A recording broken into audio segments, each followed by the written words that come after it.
ये कहानी उत्तरांचल के एक छोटे से गांव हिमकुंडी की है, जो हिमालय पर्वत के नीचे एक छोटा सा गांव था, जहां लेश नाम का लड़का अपने गरीब बूढ़े बाप के साथ रहता था।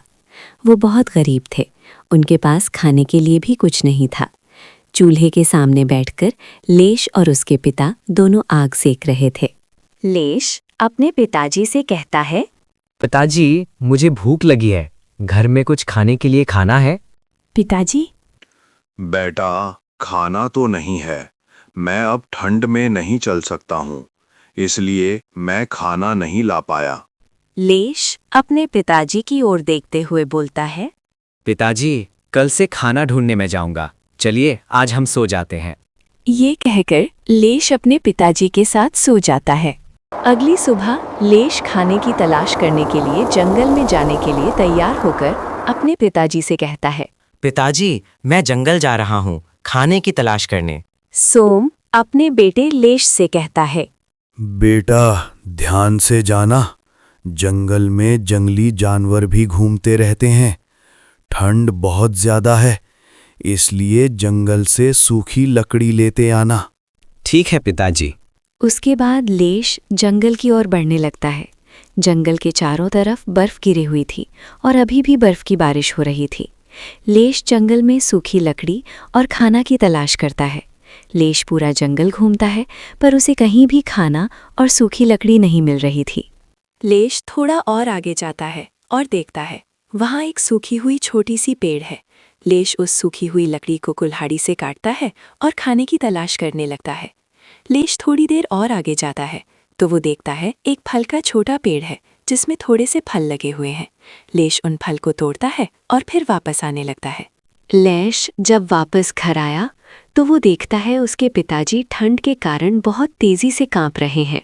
लेश घर वापस आकर सूखी हुई लकड़ी से आग जलाकर अपने पिता सोम के साथ आग सेकते हुए थोड़े थोड़े फल खाते हैं और लेश अपने पिताजी से कहता है, पिताजी, ठंड के कारण सारे फल देने वाला पेड़ बर्फ से ढक गए हैं और जंगल में खाने को कुछ भी नहीं है। अगर ऐसा होता रहा तो हम ठंड और भूख से ही मर जाएंगे। पिताजी, बेटा, चिंता मत करो, सब कुछ ठीक हो जाएगा।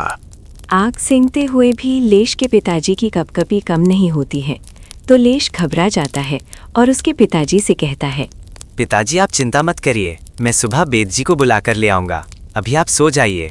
उसके बाद लेश और उसके पिता सोम दोनों सो जाते हैं।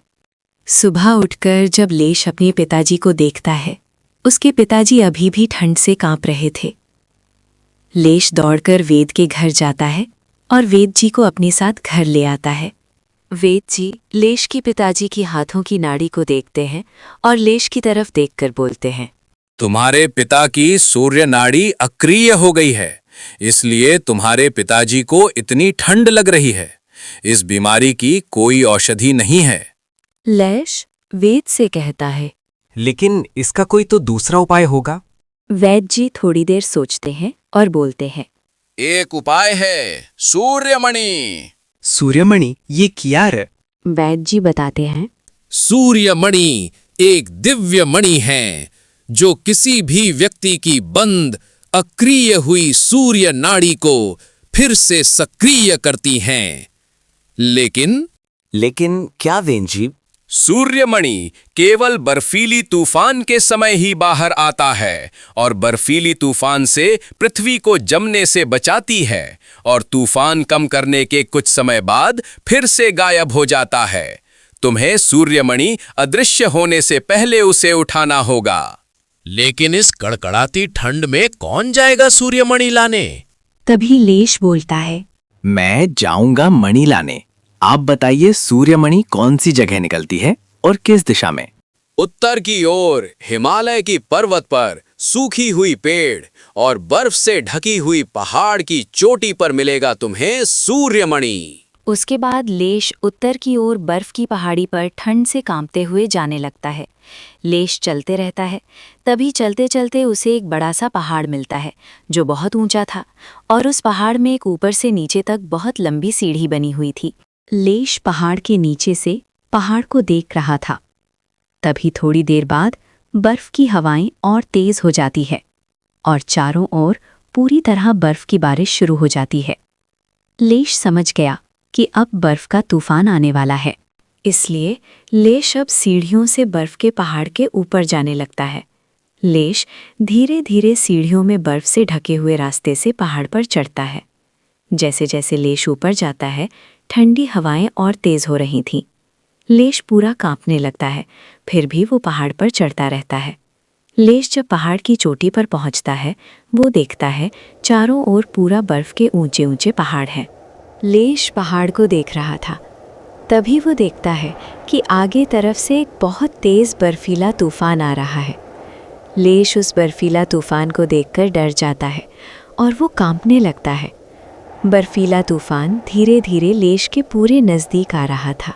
लेश तूफान से उड़ने ही वाला था कि तभी एक पहाड़ की चोटी से सुनहरे रंग की एक मणि निकलती है और बर्फ का तूफान कम होने लगता है।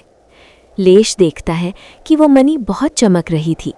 लेश समझ गया कि यही है सूर्यमणि, जो समय समय पर आने वाली भयानक बर्फीले तूफान को नियंत्रित करके पर्यावरण में संतुलन बनाए रखती है।